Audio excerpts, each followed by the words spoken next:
আমাদের সাথে আমাদের এক মামা রয়েছে। মামার বয়স হচ্ছে 50+, তাই তো?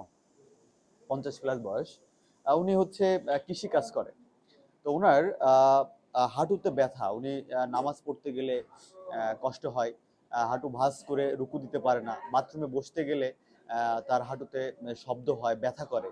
অথবা এইভাবে বসে থেকে যখন উঠতে যায় তখনও তার ব্যথা করে। উনি প্রায় দীর্ঘদিন যাবৎ উনি ব্যথার ওষুধ খেয়েছেন, অন্যান্য মেডিকেশন নিয়েছেন, কিন্তু তারপরেও উনার এই ব্যথা আসলে যায় না। তো বর্তমান যে রিসার্চ রয়েছে, যেসব ভালো ভালো জার্নালে পাবলিকেশন রয়েছে, যে হাঁটুর এই অস্টিও আর্থ্রাইটিস বা হাঁটুর হাড় ক্ষয়জনিত রোগে সব থেকে বেস্ট ট্রিটমেন্ট হচ্ছে এই পিআরপি চিকিৎসা। এই পিআরপি চিকিৎসা আসলে কি করে?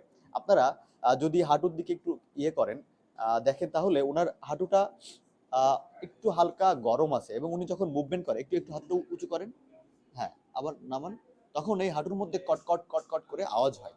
এটা সব থেকে বেশি হয় কখন? যখন বসা থেকে উঠতে যায়। তো এই বিভিন্ন রিসার্চে বিভিন্ন রিসার্চে দেখা গেছে যে এই সমস্যার ক্ষেত্রে আপনি যদি মেডিকেশন নেন, অনেকে পেইন কিলার নেয়, অন্যান্য মেডিকেশন নেয়, ক্যালসিয়াম, ভিটামিন ডি, এতে হয়তো কিছুটা সাময়িকভাবে সুস্থ থাকলেও লং টার্ম কিন্তু তিনি সুস্থ থাকেন না। এই পিআরপি চিকিৎসার মাধ্যমে কিন্তু একটা রোগী লং টার্ম কোনো পার্শ্ব প্রতিক্রিয়াবিহীনভাবেই কিন্তু অনেকদিন সুস্থ থাকতে পারে। আমরা ওনাকে মোট 3টা পিআরপি ইনজেকশন দেব। এটা আমাদের একটা থিসিস প্রজেক্ট চলতেছে। এটা আমাদেরকে সম্পূর্ণ ভার্সিটি আমাদেরকে ফান্ড করতেছে। এবং এটার জন্য যে ক্রাইটেরিয়া রয়েছে, ওনার হাঁটুতে শব্দ থাকা লাগবে। ওনার যে নি অস্টিওআর্থ্রাইটিস, এটা এক্স-রে যে গ্রেডিং রয়েছে বা কেলগেন লরেন্স যে গ্রেডিং, এটা 1 থেকে 3, অর্থাৎ 1 to 3 এই গ্রেডিং এর মধ্যে থাকলে আমরা এটা দিতে পারবো। এছাড়াও যদি ওনার এখানে ইনফেকশন থাকে, এখানে ফ্র্যাকচার থাকে, অথবা টিউমার থেকে ক্যান্সার থাকে, তাহলে কিন্তু আমরা এই পিআরপি ইনজেকশন ওনাকে দিতে পারবো না।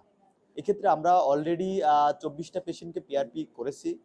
তারা অনেকেই সেকেন্ড ডোজ, অর্থাৎ প্রথম ডোজের পরে 10 দিন পরে আরেকটা ডোজ, এই 2টা ডোজ নিয়ে অনেকেরই হাঁটু ব্যথা অনেকটাই মুক্ত, পেইন কমে গেছে, রেঞ্জ অফ মোশন বেড়ে গেছে, ফাংশনাল অ্যাবিলিটি যেটা ওটা বেড়ে গেছে।